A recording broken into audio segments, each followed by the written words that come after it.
Со нас Александар Цветковски, етнолог.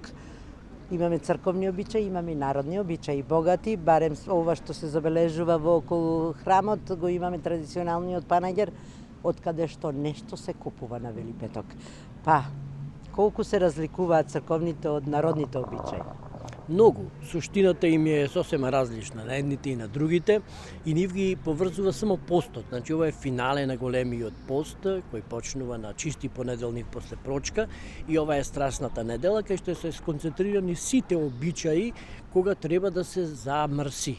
Најбитно е тоа, знаете, во минатото биле луѓето сиромашни и на Великден се јадеат и јајца, се јаде и месо и така почнува годината, значи викаат да се засили човекот. Овој ден е радосен и заради тоа што се пазари. Се купува нова облека, велат дека Божик е повеќе по храната, значи Божик и Великден биле како брајќа и на Божик се купува храна, а на Великден треба човекот да се накити. Вика Великден е фудул, како што го нарекувале порано.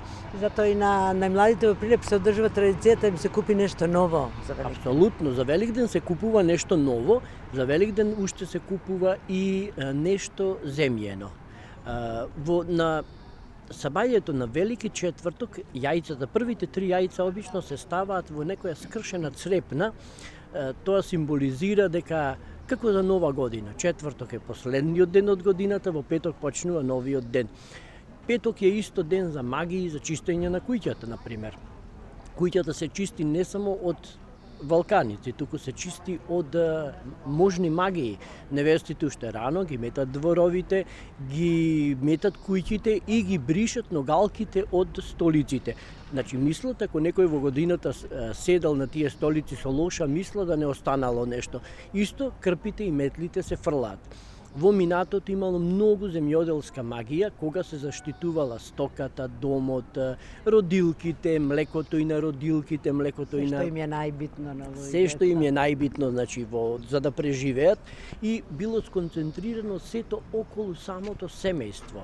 И затоа црковните обичаи се сврзани кон животот, посебно смртта и воскреснувањето на Исус Христос, а пак што се однесува до народните обичаи, тие се свртени кон домот, кон преживување.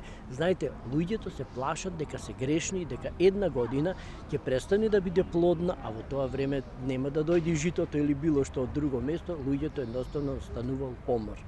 Така и затоа велиме Великден е најрадосниот празник и празник на семејството. Која е пораката на сите овие народни обичаи? Пораката е во цикличноста, во постојаната смрт и постојаното обновување.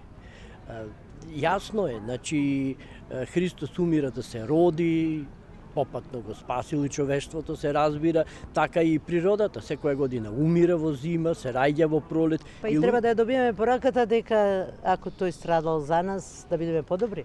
Да, пораката е исто дека луѓето лоши се во своите избори, дека луѓето не треба да бидат толку суетни. Се замислете, Христос, народот го избрал варвара, кој бил разбойник и убиец, за да го спаси, не го одбрал Христос за да го спаси. Затоа треба да се промениме и поправиме. Затоа тоа треба да делува, значи пораката е дека треба да се делува на карактерот, да се биде суетен и треба да се има страв, бидејќи еден ден едноставно сонцето не мора да се јави и ќе настане помор. Така викаат балем во оние големи митови за потопот, за катаклизми и слично.